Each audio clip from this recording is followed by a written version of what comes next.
আসলে তো আজকে তো মানে কি বলবো, লক্ষ কোটি জনতার মধ্যে তো দেখা করা সম্ভব নয়। আমাদের গণতন্ত্রের জননী বেগম খালেদা জিয়া আমাদের কি শুধু আমাকে নয়, সারা বাংলাদেশের প্রতিটি মানুষের জন্য চিন্তা করেছেন।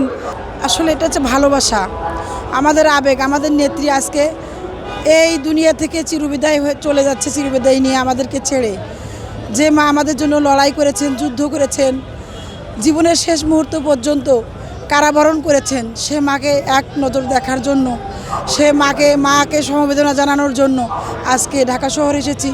একমাত্র মায়ের আবেগ ধরে না রাখতে পেরে এখানে এসেছি। আসলে তো আজকে তো মানে কি বলবো, লক্ষ কোটি জনতার মধ্যে তো দেখা করা সম্ভব নয়।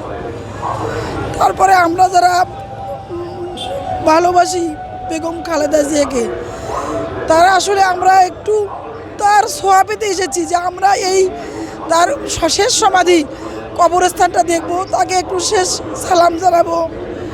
এত আমাদের অসংখ্য গুণগ্রাহী আছে ম্যাডামের, তাদের সঙ্গে দেখা হবে, কথা হবে, সবার সঙ্গে একটু মত বিনিময় হবে, সবাই সবার আবেগের কথাগুলো তুলে ধরবো, কথাগুলো বলবো, কে কেমন ছিলাম, এগুলোর জন্য আজকে এসেছি ম্যাডামকে চিরবিদায় দেওয়ার জন্য।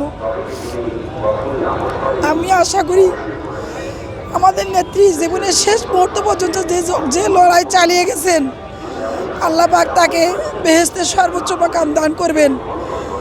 কারণ আমাদের মা শুধু জন্ম দিয়েছেন, আমাদেরকে লালন পালন করিয়েছেন, খাইয়েছেন, কিন্তু আমাদের গণতন্ত্রের জননী বেগম খালেদা জিয়া আমাদের কি শুধু আমাকে নয়, সারা বাংলাদেশের প্রতিটি মানুষের জন্য চিন্তা করেছেন, লড়াই করেছেন, যুদ্ধ করেছেন, কারাবরণ করেছেন। আজকে তার ভালোবাসায় সিক্ত হয়ে এখানে এসেছি, তাকে একমাত্র দেখার জন্য। তার কফিনটা দেখলে অন্তত শান্তি পাবো, যে আমাদেরকে ছেড়ে আমাদের মা চলে যাচ্ছে, মার জন্য একটু দোয়া করবো, এজন্যই এসেছি। আচ্ছা, আপনার বেগম জিয়ার সবচেয়ে যে বিষয়টা আপনার সবচেয়ে বেশি কাঁদায় সেটা কোনটা আসলে? সবচেয়ে বেশি কাঁদায় যে একটা মানুষ, আসলে বিষয়টা হচ্ছে যে একটা মানুষ এতটা নির্যাতিত নিপীড়িত হয়েছে, সে দীর্ঘদিন কারাবরণ করেছে, সে এতটা অসুস্থ, সে মনে করেন যে হাঁটতে পারে না, নিজে খাইতে পারে না, ঠিক মতো কথা বলতে পারে না। তাকে উন্নত বিশ্বে, বহির্বিশ্বে নেওয়ার জন্য কত চেষ্টা করেছে, কত আমাদের সিনিয়র নেতৃবৃন্দ এবং জনাব তারেক রহমান, তার একমাত্র সন্তান, তাকে যে বহির্বিশ্বে নেওয়ার জন্য চিকিৎসা দেওয়ার এত চেষ্টা করেছেন। কিন্তু আমাদের নেত্রী কখনো এই দেশ ছেড়ে যায়নি।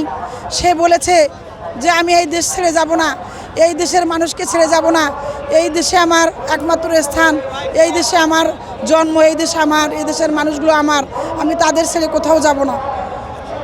এটা আসলে একটা ধরে রাখার মতো স্মৃতি এবং এটা স্মরণীয়, বরণীয় হয়ে থাকবে।